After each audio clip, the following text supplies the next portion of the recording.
Hello everyone, welcome to our channel Gyapan entrance academy. So finally आज का ये class last class है CTET Urdu pedagogy का। लास्ट टॉपिक पढ़ने वाले हैं सीटेट उर्दू पेडागोजी के अंदर, जिसका नाम है तदरीस ज़बान के उसूल व तरीके। यानी कि भाषा शिक्षण के कौन कौन से उसूल, नियम, कानून हैं, कौन कौन से तरीके, यानी कि एज अ टीचर, असातिज़ा यानी कि शिक्षक के लिए जो शिक्षण है यानी कि टीचिंग, उसमें आने वाली समस्याओं, मुश्किलात को हल करने के लिए जो बड़े बड़े माहिर लिसानियात हैं और माहिरीन तालीम यानी कि बड़े बड़े भाषाविद और शिक्षाविद जो हैं, उन्होंने अपने ख़यालात को और तजुर्बात को फार्मूला की सूरत में बताया है।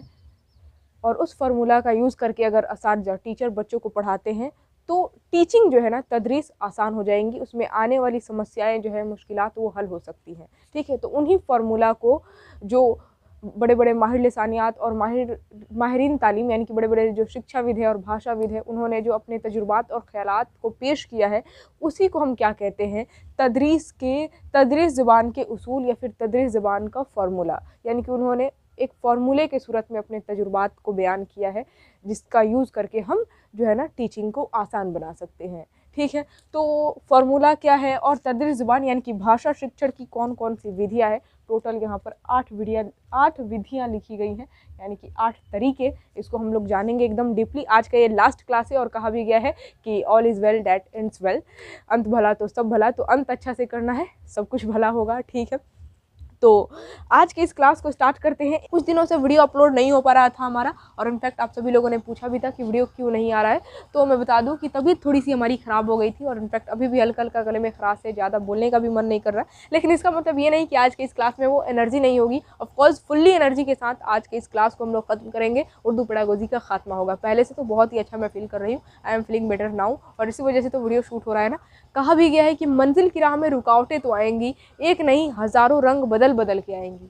कभी आपकी तबीयत ख़राब होगी, कभी हमारी, कभी आप अपने फैमिली वालों में उलझ जाएंगे, कभी आपसे कोई कुछ ऐसा कह देगा कि खुद पर से भरोसा उठ जाएगा। अपने आप में गलती नहीं होने के बावजूद भी आप अपने आप को गलत मानने लगेंगे।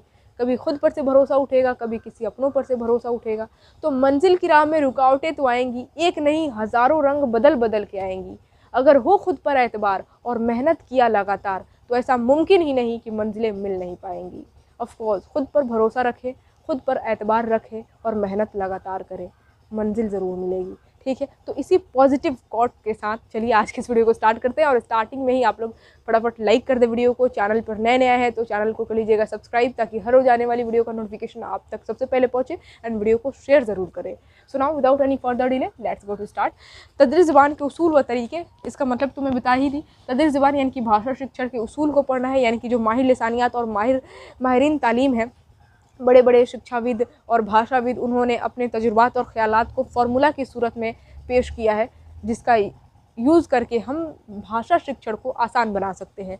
तो यहाँ पर 6 शिक्षण सूत्र हैं। तदरीस ज़बान के उसूल कहिए या फिर तदरीस ज़बान का फार्मूला कहिए, बात एक ही है। मैक्सिम्स ऑफ टीचिंग यानी कि शिक्षण सूत्र, ये 6 शिक्षण सूत्र हैं, यानी कि 6 उसूल हैं तदरीस ज़बान की। पहला है आसान से मुश्किल की तरफ, फ्रॉम सिंपल टू कॉम्प्लेक्स। आसान से मुश्किल की तरफ ले जाइए, यानी कि जो सबसे आसान टॉपिक है, सबसे पहले बच्चों को वो पढ़ाइए और उसके बाद से मुश्किल की तरफ लेकर जाना है। अब कौन सा टॉपिक आसान है और कौन सा टॉपिक मुश्किल है, ये टीचर तय नहीं करेगा। ठीक है, ऑफ कोर्स टीचर को तो सभी टॉपिक आसान ही लगेगा। तो टीचर तय करने के बजाय टीचर क्या करेगा कि बच्चों के पॉइंट ऑफ व्यू से सोचेगा कि बच्चों के लिए कौन सा टॉपिक आसान है। ठीक है, सबसे पहले उसको, बच्चों को पढ़ाएगा और उसके बाद से मुश्किल की तरफ लेकर जाएगा। तो पहला शिक्षण सूत्र तदरीस ज़बान का उसूल क्या है, आसान से मुश्किल की तरफ, यानी कि बच्चों को क्या करना है, आसान से मुश्किल की तरफ लेकर जाना है। सबसे पहले आसान टॉपिक पढ़ाना है और उसके बाद से धीरे धीरे मुश्किल की तरफ लेकर जाना है। ठीक है, फ्रॉम सिंपल टू कॉम्प्लेक्स। दूसरा सूत्र क्या है, मालूम से नामालूम की तरफ, यानी कि बच्चे को जो चीज़ें मालूम है पहले से, साबका मालूमात के ज़रिए किसी टॉपिक को पढ़ाइए और फिर जो चीज़ें नहीं मालूम है उसकी तरफ लेकर जाइए। ठीक है, इसी वजह से कहा गया फ्रॉम नॉन टू अननोन, मालूम से नामालूम की तरफ चाहिए। यानी कि बच्चे को जो पहले से मिली जानकारी है, जो चीज़ें पहले बच्चा जानता है पहले से ही, साबका मालूमात के ज़रिए उसका यूज़ करते हुए उससे जोड़कर नई चीज़ों को पढ़ाइए, जो उसे मालूम नहीं है उसकी तरफ लेकर जाइए। ठीक है, मालूम से नामालूम की तरफ। तीसरा है मकरून से मुजर्रद की तरफ। मकरून को मादी, मुजर्रद को गैर मादी भी कहते हैं, यानी कि आप मकरून से मुजर्रद की तरफ कहिए या फिर मादी से गैर मादी की तरफ कहिए, बात एक ही है। फ्रॉम कंक्रीट टू अब्स्ट्रैक्ट, यानी कि आप जो टॉपिक बच्चों को पढ़ा रहे हैं उसे प्रैक्टिकली करके दिखाएं। जो ठोस चीज़ें हैं जिसे बच्चा छू सकता है, देख सकता है, उसे प्रैक्टिकली करके दिखाना है और फिर उसको मुजर्रद की तरफ लेकर जाना है, यानी कि अब्स्ट्रैक्ट की तरफ लेकर जाना है, जिसे बच्चा देख नहीं सकता है, छू नहीं सकता है, जिसे आप प्रैक्टिकली करके नहीं दिखा सकते हैं। ठीक है, तो मकरून से मुजर्रद की तरफ। जैसे कि मान लीजिए ओम का नियम बच्चों को सिखाना है, तो ओम का नियम क्या है? विभवांतर समानुपाती विद्युत धारा। पोटेंशियल क्या है? समानुपाती है इलेक्ट्रिक करंट के। तो आप सबसे पहले उसे प्रैक्टिकली करके दिखाइए, सर्किट वगैरह बनाकर उसमें विद्युत धारा को मापिए, विभवांतर को मापिए, लिखिए, बच्चों के सामने ये प्रैक्टिकली कीजिए। ठीक है, और फिर उसको क्या कीजिए, आप लेकर चले जाइए बोर्ड पे कि हाँ देखो ये हुआ, हम लोग प्रैक्टिकली किए तो ये देखने को मिला, ये निष्कर्ष निकला। ठीक है, तो उस हिसाब से बच्चों को जो है ना मकरून से मुजर्रद की तरफ लेकर जाना है। और उसके बाद से ये थोड़ा मैं हाई लेवल का एग्जांपल ले ली, इसको आप प्राइमरी लेवल पर 1 to 5 के अगर आप टीचर हैं या फिर 6 to 8 के टीचर आप बनने जा रहे हैं तो उसी हिसाब से आपको पढ़ाना है। ठीक है, और मुकम्मल से अज्जा की तरफ या फिर कुल से जुज़ की तरफ भी कहते हैं इसे, फ्रॉम होल टू पार्ट। यानी कि सबसे पहले आपको क्या करना है, क्या लिखा है यहाँ पर, मुकम्मल से अज्जा की तरफ, कुल से जुज़ की तरफ, होल टू पार्ट।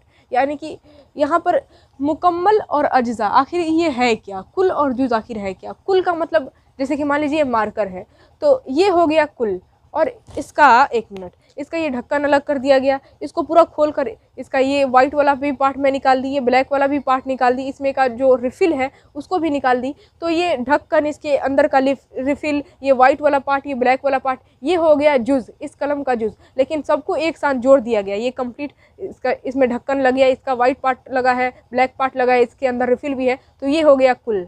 ठीक है, इसको क्या कहते हैं, कुल। ये कुल है, होल है। क्या हो गया, ये गिर भी गया, एक मिनट रुके। तो ये हो गया कुल, ये हो गया कुल। ठीक है, और इसके पार्ट को अगर अलग अलग कर दिया जाए तो वो हो जाएगा जुज़। यानी कि इस कलम का ये पेन, ये ढक्कन क्या है, जुज़ है। उसी तरह ये वाइट वाला पार्ट क्या है, जुज़ है। उसी तरीके से इसके अंदर जो रिफ़िल है वो क्या है, जुज़ है। तो वही यहाँ पर कहा जा रहा है कि फ्रॉम होल टू पार्ट, यानी कि कुल से जुज़ की तरफ बच्चों को लेकर जाना है, मुकम्मल से अज्जा की तरफ। मान लीजिए आप ह्यूमन बॉडी के बारे में पढ़ा रहे हैं बच्चों को, मानव शरीर के बारे में, तो सबसे पहले कुल दिखाइए, होल बॉडी दिखाइए बच्चों को। ठीक है, मानव शरीर, और उसके बाद से जुज़ के बारे में अब जुज़ की तरफ लेकर जाइए, यानी कि पार्ट्स अब आपको पढ़ाना है। तो आँख के बारे में पढ़ा रहे हैं तो ऑफ कोर्स पढ़ाइए, आँख हो गया, नाक हो गया, पैर, हाथ, जिसके बारे में भी पढ़ा रहे हैं तो ये हो गया जुज़। बच्चों को कुल से जुज़ की तरफ लेकर जाना है, ताकि बच्चों को जो है ना, जो वो समझ रहा है, जो पढ़ रहा है, वो बोझिला फील ना हो। ठीक है, पांचवा जो आप यूँ कह सकते हैं फार्मूला या फिर उसूल है, वो ये है कि मुतय्यन से गैर मुतय्यन की तरफ यहाँ पर लिखना मैं भूल गई हूँ, की तरफ, मुतय्यन से गैर मुतय्यन की तरफ, या फिर इसको तजिया से तरकीब की तरफ भी कहते हैं, फ्रॉम डिफिनिट टू इनडिफिनिट।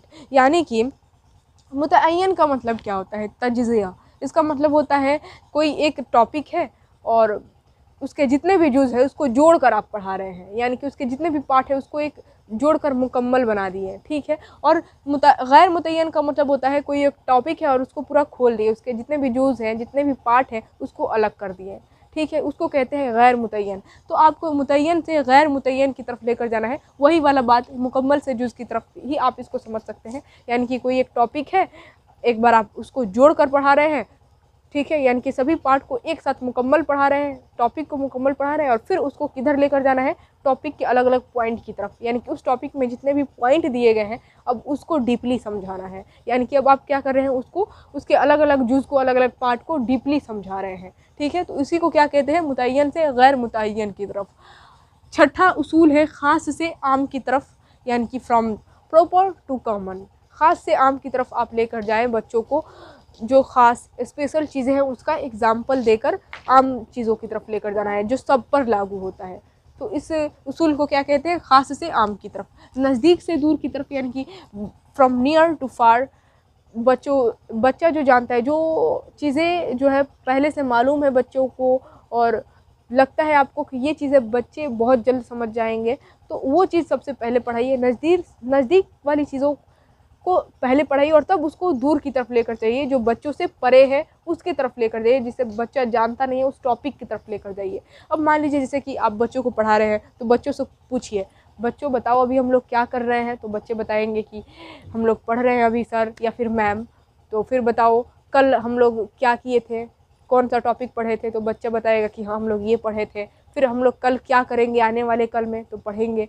तो जो ज़माना बीत गया हो, जो समय बीत गया हो, कल हम लोग पढ़े थे ना वो समय बीत गया है ना, तो बीते हुए समय को कहते हैं ज़माना माजी। अभी हम लोग पढ़ रहे हैं ना, अभी ये समय चल रहा है ना, तो जो समय चल रहा हो अभी के समय को, हाल के समय को कहते हैं ज़माना हाल, और जो ज़माना जो समय आने वाला हो उसको कहते हैं ज़माना मुस्तकबिल। तो इस तरीके से आप मिसाल देकर बच्चों को आसानी से समझा सकते हैं। तो ये तदरीस ज़बान के 6 उसूल थे और इसमें ये एक्स्ट्रा याद रखिएगा, हो सकता है कि इससे भी क्वेश्चन पूछ दे।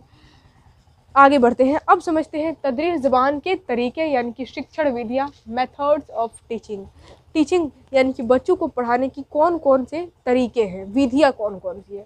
तो सबसे पहला है कवायद तर्जुमा का तरीका, दूसरा है बराह रास्त का तरीका, तीसरा है समई लिसानी तरीका, चौथा है गुफ्तगू का तरीका, पाँचवा है साइलेंट वे, छठा है कम्युनिटी लैंग्वेज लर्निंग, सातवां है फिक्री तरीका और आठवां है कुल जिस्मानी रद्द अमल। ये 8 तरीके हैं किसी भी ज़बान को पढ़ाने के। ठीक है, तो सबसे पहला तरीका अब हम लोग डीपली समझते हैं, कवायद तर्जुमे का किरदार। नाम ही में कवायद तर्जुमे का किरदार यानी कि ग्रामर ट्रांसलेशन मेथड। इसमें जो है ना अहम रोल होता है टीचर का यानी कि मुअल्लिम का। मुअल्लिम शिक्षक को कहते हैं, मुताल्लिम कहते हैं स्टूडेंट को। ठीक है, तो यहाँ पर कहा गया है इस पहले तरीके में कि बच्चों को पहली ज़ुबान से दूसरी ज़ुबान में ट्रांसलेट करके, नाम ही में क्या है ग्रामर ट्रांसलेशन मेथड, यानी कि ट्रांसलेट करके बच्चों को सिखाना है। और इसमें अहम किरदार होता है मुअल्लिम यानी कि टीचर का। टीचर क्या करता है, एक ज़ुबान से दूसरी ज़ुबान, एक भाषा से दूसरी भाषा में ट्रांसलेट करके बच्चों को सिखाता है। और आप लोग देखे भी होंगे बच्चे को ट्रांसलेशन वगैरह दिया जाता है बनाने के लिए, हिंदी से इंग्लिश या फिर उर्दू से हिंदी, इस तरीके से, या फिर हिंदी से उर्दू, तो ट्रांसलेट करके सिखाना। और ये बहुत ही रिवायती तरीका है, बहुत ही पुराना तरीका। उसके बाद से आता है दूसरा तरीका बराह रास्त तरीका यानी कि डायरेक्ट मेथड। नाम ही में क्या है, डायरेक्ट मेथड यानी कि बराह रास्त। आप डायरेक्ट बच्चों को जो पढ़ा रहे हैं वो चीज़ें दिखा दें, इसमें दूसरी ज़ुबान का कोई रोल नहीं होता है। जैसे कि कवायद तर्जुमे का तरीका में आपको क्या है कि आप पहली ज़ुबान जानते हैं जो आपका मादरी ज़ुबान है, और उससे दूसरी ज़ुबान में आप ट्रांसलेट करके सीख सकते हैं। यानी कि कवायद तर्जुमे का तरीके में इसमें दूसरी ज़ुबान का रोल होता है, लेकिन बराह रास्त तरीका में इसमें दूसरी ज़ुबान का कोई रोल नहीं होता है। आप जो ज़ुबान सीख रहे हैं डायरेक्ट वही चीज़ उसी ज़ुबान में आपको पढ़ाया जाता है, वही चीज़ दिखाया जाता है। मान लीजिए इंग्लिश में आप बच्चों को इंग्लिश सिखा रहे हैं, तो सेब को बताना है कि सेब को इंग्लिश में क्या कहते हैं, तो एप्पल कहते हैं, तो डायरेक्ट सेब दिखा दीजिए, ये है और दिस इज़ एप्पल, ये है सेब। ठीक है, बिल्ली लाइए, दिस इज़ कैट। ठीक है, कुत्ते को दिखाए, दिस दैट इज़ डॉग। ठीक है, तो इस तरीके से आप डायरेक्ट इंग्लिश में, अगर इंग्लिश सिखा रहे हैं तो डायरेक्ट आप इंग्लिश में सिखाएंगे बच्चों को, दूसरी ज़ुबान का कोई रोल नहीं होता है। तो इसको क्या कहते हैं, डायरेक्ट मेथड यानी कि बराह रास्त तरीका। तीसरा जो है वो है समई लिसानी तरीका यानी कि ऑडियो लिंगुअल मेथड। इसमें क्या होता है, नाम ही में है समई लिसानी तरीका, यानी कि इसमें बच्चा सुनकर टीचर जो है ना वो बोलता है, पढ़ता है, सबसे पहले पैराग्राफ पढ़ देगा और बच्चा सुनेगा, सुनकर सीखता है। यानी कि बातचीत और मुकालमे के ज़रिए आप बोलिए, पढ़िए, एक पैराग्राफ पढ़ दीजिए या फिर रिकॉर्डर के माध्यम से रिकॉर्ड करके बच्चों को सुनाइए, तो बच्चा सुन करके सीखता है। ठीक है, तो इसको कहते हैं समई लिसानी तरीका, ऑडियो लिंगुअल मेथड। और चौथा तरीका है गुफ्तगू का तरीका यानी कि कम्युनिकेटिव मेथड। इसमें ये जो मेथड है, ये जो तरीका, ये बात पर मुबना है, यानी कि बच्चों को एक दूसरे से बात कराइए और जो ज़ुबान सिखा रहे हैं उसी ज़ुबान में, यानी कि जो दूसरी ज़ुबान आप सिखा रहे हैं, जैसे कि इंग्लिश लैंग्वेज आप सिखा रहे हैं बच्चों को, तो उसी ज़ुबान में, इंग्लिश लैंग्वेज में ही बच्चों को गुफ्तगू कन्वर्सेशन करवाइए। तो इस तरीके से गुफ्तगू के ज़रिए जो है ना, अगर ज़ुबान सिखाया जाए तो उसको कहते हैं गुफ्तगू का तरीका। और इसमें इनफैक्ट ये बहुत ही आसान तरीका होता है और आसानी से बच्चे सीख जाते हैं, क्योंकि कोई उसके पास दूसरा ऑप्शन है नहीं। बात करना है तो जो लैंग्वेज वो सीख रहा है उसी में वो बात करना है।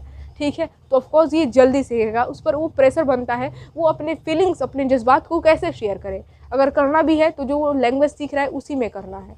ठीक है, तो ये क्या कहते हैं, गुफ्तगू का तरीका। और इसमें जो है ना, एक तरह से अगर बीच में स्टूडेंट मान लीजिए गुफ्तगू कर रहे हैं, बीच में गलती होती है तो टीचर उन्हें बताएंगे कि इसको इस तरीके से नहीं बोलना है, ठीक है। तो डायरेक्ट जैसे कि मान लीजिए आप उर्दू ज़बान बच्चों को सिखा रहे हैं, तो बोलिए बच्चों से कि उर्दू ज़बान में वो लोग टॉकिंग करें, उर्दू भाषा में एक दूसरे से बात करें। तो इस तरीके से उर्दू ज़बान बहुत ही अच्छे तरीके से और बहुत जल्द बच्चे सीख जाएंगे। 5वां तरीका है साइलेंट वे। नाम ही में है साइलेंट, यानी कि यहाँ पर मुअल्लिम का रोल होता है, मुअल्लिम का किरदार मुआवन और वसीले का होता है। मतलब कि यहाँ पर शिक्षक जो है वो चुपचाप रहता है, वो साइलेंट रहता है, और जो मुताल्लिम है, शागिर्द, वो एक दूसरे से बातचीत करते हैं, उनकी बातचीत को फ़रोग देता है, बढ़ावा देता है कि वो एक दूसरे से बातचीत करके सीखें। तो ये भी तरीका बहुत ही अच्छा है किसी भी भाषा को सिखाने का, ठीक है। जहाँ तक इन 8 में से जो सबसे अच्छा तरीका लगा है मुझे, वो लगा है गुफ्तगू का तरीका, और एक है फितरी तरीका। आगे बढ़ते हैं, छठा तरीका देखते हैं, कम्युनिटी लैंग्वेज लर्निंग। इसमें कम्युनिटी लैंग्वेज लर्निंग नाम ही में मुअल्लिम जो है ना, ये इसका रोल होता है मुशीर का। इसमें जो शागिर्द हैं, स्टूडेंट, उनको ज़बान सीखने की खुद मुख्तारी की ज़िम्मेदारी होती है, यानी कि वो खुद से ज़बान सीखने की कोशिश करते हैं। और इनफैक्ट जो गलतियाँ होती हैं, गलतियाँ आमोजिश का हिस्सा है। उर्दू पेडागोजी में कहा गया है कि जो शागिर्द ज़बान सीखने में गलती करते हैं ना, तो वो गलतियाँ आमोजिश का हिस्सा है, यानी कि सीखने का एक भाग है। गलती करके ही बच्चा सीखता है। ऐसा थोड़ा ना कि हम लोग कभी अपनी लाइफ में गलती नहीं की है। ऑफकोर्स शुरुआत से ही गलती करते हैं और सीखते हैं, कभी खुद की गलती से, कभी दूसरे गलती करते हैं तो उससे सीखते हैं, लेकिन सीखते ज़रूर हैं। तो कम्युनिटी लैंग्वेज लर्निंग ये क्या है? इसमें मुअल्लिम का किरदार क्या होता है? मुशीर का होता है। इसमें बच्चे की ज़बान सीखने की खुद मुख्तारी की ज़िम्मेदारी होती है, बच्चा खुद से ज़बान सीखने की कोशिश करता है। और 7वां है फितरी तरीका, यानी कि नेचुरल अप्रोच। इसका इजाद ट्रेसी टेरियल, आप ये कह सकते हैं। फितरी तरीका का खोज ट्रेसी टेरियल ने किया था, और ये जो तरीका है ये करके सीखने पर मबना है, यानी कि बच्चा करके सीखता है। इसमें वो एक्टिविटी करवाई जाती है, बच्चा खुद से करके और तब सीखता है। गलतियाँ भी करता है, और गलती को गलती नहीं मानना है, वो एक तरह से आमोजिश का हिस्सा है, सीखने का हिस्सा है। गलती करेगा तभी बच्चा सीखेगा। फितरी तरीका से सिखाएं तो ये भी बहुत अच्छा तरीका है किसी भी ज़बान को सीखने का।